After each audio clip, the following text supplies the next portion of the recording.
होत जातो आणि म्हणून शिक्षणही घेतलं पाहिजे, व्यवसायही केला पाहिजे आणि आपल्या पायावरही उभं राहिलं पाहिजे, हे सातत्याने त्यांचा आग्रह होता. आणि विशेषतः शिक्षणाचा प्रचार करत असताना आपल्याला कल्पना आहे, क्रांतीज्योती सावित्रीबाई फुलेंचं नाव घेतल्याशिवाय महात्मा ज्योतिबा फुले यांचं व्यक्तिमत्व कधीच पूर्ण होऊ शकत नाही.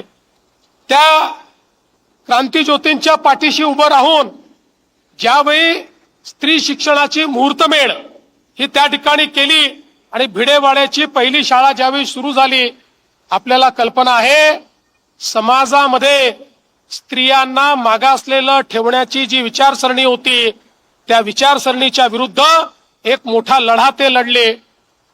अतिशय कल्पकतेनं विधवा स्त्रियांचं केशवपन व्हायचं, समाजामध्ये जागृती करून लोक थांबत नाही बघितल्यानंतर जे त्या काळात आमचा नाभिक समाज होता त्या समाजाला एकत्रित करून त्यांचा संप केला आणि त्यांनी सांगितलं काही झालं तरी आम्ही विधवांचे केस कापणार नाही, त्यांचं केशवपन करणार नाही.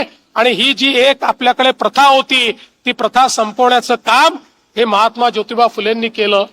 बालविवाहाची प्रथा संपवण्याचं काम हे महात्मा ज्योतिबा फुलेंनी केलं.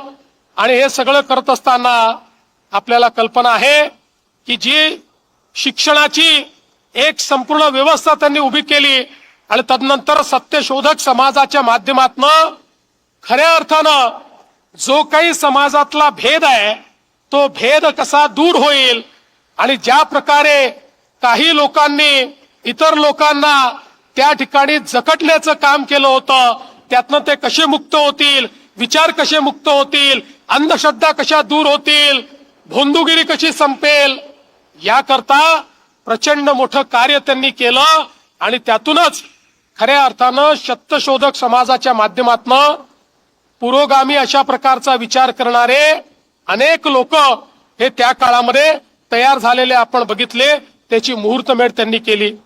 विशेषतः महात्मा ज्योतिबा फुलेंनी या ठिकाणी मानवी हक्काची सनद ही 1848 मध्ये मांडली आणि त्या सनदीच्या माध्यमातून कशा पद्धतीनं मानवी हक्काचं हनन होत आहे, जाती व्यवस्थेमुळे वेगवेगळ्या प्रकारच्या भेदभावामुळे कशा प्रकारे मानवाचे हक्क हिरावले जात आहेत हे सांगणारे महात्मा ज्योतिराव फुले होते.